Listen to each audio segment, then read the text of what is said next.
आज की जो सबसे मेन दिक्कत है वो पैरालिसिस। पैरालिसिस होने के बाद में पूरी फैमिली डिस्टर्ब हो जाती है। समझ नहीं आता है कि कौन-सी मशीन वर्क करेगी या कौन-सी दवाई वर्क करेगी। मतलब क्योंकि बहुत ज़्यादा लंबा ड्यूरेशन वाली प्रॉब्लम होती है और घर वाले सोचते हैं कि हम रोज़ डेली एक्सरसाइज़ नहीं करा पा रहे हैं या रोज़ फिजियो में नहीं जा पा रहे हैं या फिर रोज़ एक्सरसाइज़ करा रहे हैं पर उतनी एक्सरसाइज़ नहीं करा पा रहे हैं जिससे कि पेशेंट की रिकवरी हो जाए। तो मैं हूँ डॉक्टर स्वाति, फिजियोथेरेपिस्ट। और आज मैं पैरालिसिस में कौन-कौन सी मशीनें यूज़ हो सकती है जो कि ज़्यादा इफ़ेक्टिव रहेगी पेशेंट के लिए और ज़्यादा जल्दी रिकवरी होगी, वो मैं बताने वाली हूँ आपको। नो डाउट फिजियोथेरेपी ज़रूरी होती है और फिजियोथेरेपिस्ट के गाइडेंस में आप काम करें क्योंकि वो आपकी कंडीशन को बेटर समझते हैं। मैं सिर्फ़ आपको एक बेसिक गाइडेंस दे रही हूँ कि कौन-कौन सी मशीनें अगर आप अपने साथ ऐड करते हैं तो हेल्पफुल होगी। साथ में आप अपने फिजियोथेरेपिस्ट से पूछ सकते हैं कि क्या ये मशीन हमारे लिए हेल्पफुल होगी। तो आ जाइए, सबसे पहले हैंड सबसे मेन प्रॉब्लम होती है क्योंकि हमारा वर्किंग जो काम है वो सारा हैंड से होता है। लेकिन सबसे ज़्यादा केसेस में हैंड ही रह जाता है रिकवरी में क्योंकि हैंड सबसे स्मॉल मसल्स होती है और इसकी रिकवरी जो होती है सबसे स्लो होती है या फिर हम बड़ी-बड़ी जगह पे ध्यान देने में हाथ अपना छूट जाता है। हैंड और पंजा अपना बिल्कुल छूट जाता है। तो मैं इन पे आपको बताऊँगी क्योंकि ये बहुत ज़्यादा मैंने अपने केसेस में देखा है कि इसमें सबसे मेन प्रॉब्लम है ये। ये हैंड मसाजर है जो कि बिल्कुल नॉर्मली एक्टिव डीएक्टिव हो जाता है। इस तरीके से इसमें हैंड रखते हैं, ठीक है? और इसके अपने फंक्शंस है जो कि यहाँ से इंटेंसिटी वगैरह, यहाँ से मोड, हीट ये आप स्टार्ट कर सकते हैं, बंद कर सकते हैं, ठीक है? ये 5000 तक की रेंज में आ जाता है लेकिन ये पेशेंट के लिए बहुत इफ़ेक्टिव है। इनिशियल स्टेज में ही ले लो क्योंकि आपने अधिकतर केसेस में देखा होगा इस तरीके से स्पास्टिसिटी बन बन गई है, मुड़ गया है हाथ। तो फिर पेशेंट को अपन यूँ करते हैं तो बहुत पेन भी होता है और फिर सबसे मेन प्रॉब्लम होती है कि हम ऐसे कब तक रखेंगे? हम ये वाली कसरत 50 बार कराएँ, 100 बार कराएँ, हम कब तक कराएँगे? हमें घर का काम भी करना है, फिज़ियोथेरेपी तो सिर्फ़ 1-2 घंटे के लिए होती है। तो फिर ये एक्सरसाइज़ सबसे बेस्ट है। इसमें आप पेशेंट को इस तरीके से रिलीफ़ भी मिलता है क्योंकि एक मसाज की तरह वर्क करता है, साथ में हैंड को स्ट्रेट भी रखता है।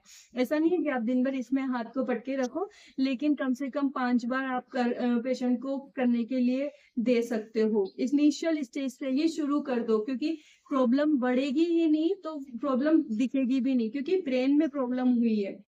ब्रेन की प्रॉब्लम हुई है, क्या हुई है कि भई उसको अब वहाँ से कोई भी मैसेज मिलना बंद हो गया है, तो मैसेज नहीं मिल रहा है, तो आप यहाँ से मैसेज जितनी जल्दी देना शुरू करोगे उतना ज़्यादा इफ़ेक्टिव है। वैसे भी इनिशियली 3 महीने, 4 महीने में जो जितना इफ़ेक्ट आ जाता है ना, उससे उसका कोई कॉम्बिनेशन नहीं है मतलब उसका कोई ये नहीं है कि आप उससे बेटर रिज़ल्ट ला सकते हो। 10-10 साल तक भी आप थेरेपी करेंगे वो सबसे कम होगा और इनिशियल स्टेज में 3-4 महीने में आप फटाफट से काम करो मतलब। अगर आप वीडियो देख लिया तो आप फटाफट मँगा लो क्योंकि मैं जानती हूँ this is the effective. Search करना है जल्दी सर्च करके जल्दी आप पेशेंट पे काम करना चाहिए। इसमें स्लो मोशन का कोई मतलब नहीं होता।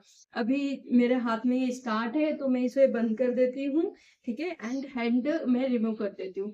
फर्स्ट चीज़ है। सेकंड है आप क्या कर रहे हो अगर आप री पेशेंट हॉस्पिटल से आ चुके हैं तो फिजियोथेरेपिस्ट आ रहे होंगे। वो उन्होंने आपको कहा होगा कि ये वाली एक्सरसाइज़ेज़ कराओ पेशेंट को, ये वाली एक्सरसाइज़ कराओ। इन द सेंस कि सारी बॉडी की बताइए, लेकिन मैं क्योंकि हैंड इक्विपमेंट बता रही हूँ अभी तो मैं हैंड की बता रही हूँ कि ये इस तरीके से ये अब आपका कितनी बार कराओगे? आप सोच रहे हो कि मैं तो रोज़ जिम के पास बार-बार बैठ नहीं सकती। So this is the best thing कि अब रोबोटिक हैंड मशीन आ रही है जो कि बहुत इफेक्टिव है।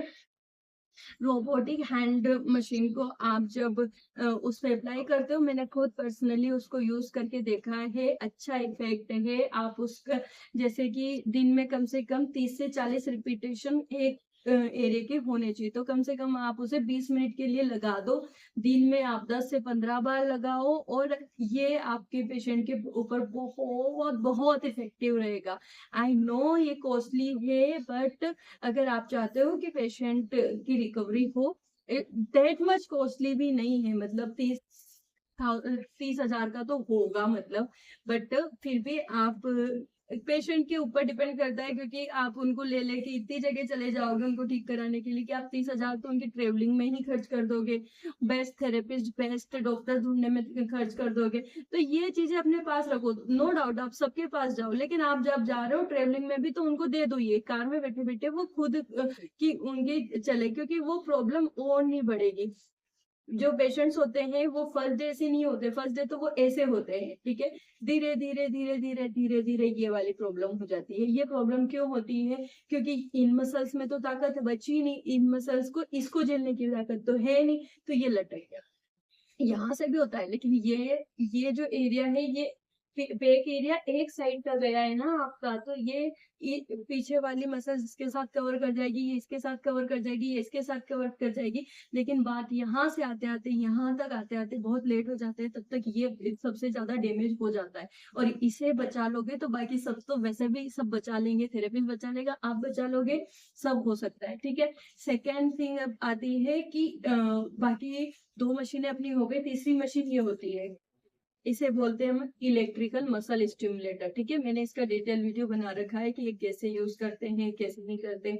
अगर आपको चाहिए तो आप मुझे कमेंट सेक्शन में बता सकते हैं, मैं एक बार और आपको डिस्क्राइब कर सकती हूँ कि किस तरीके से यूज करना है, ठीक है। इस मशीन का यूज बहुत जरूरी है, क्योंकि ये भी सेम वर्क करता है, ये मसल्स को मरने नहीं देता। अगर सिंपल भाषा में बोलूं तो, क्योंकि मसल्स के ऊपर से सिग्नल नहीं आ रहे हैं अब, तो ऊपर से सिग्नल नहीं आ रहे, ये ब्रेन गया अगर तो इस एरिया में सिग्नल नहीं आएंगे, ये मशीन उनको सिग्नल देगी मसल्स को कि तुम एक्टिव हो, तुम काम करो। तो ये मशीन बहुत जरूरी है, ये आपको सिग्नल देगी, उसके बाद आप एक्सरसाइज करो या फिजियोथेरेपिस्ट आपको एक्सरसाइज कराए, बहुत इफेक्टिव होता है। कब आप जब जाएंगे थेरेपी सेंटर में तो वहां पे आपको मसल स्टिमुलेटर लगाते हैं, वही ये है, ठीक है। बट ये पॉकेट स्टिमुलेटर है, वहां पे बड़ा वाला होता है, ठीक है। इसके यूजर्स आप देख लेना कैसे यूज करते हैं, या आप मुझे बता देना, मैं आपको रिटर्न में बता सकती हूँ।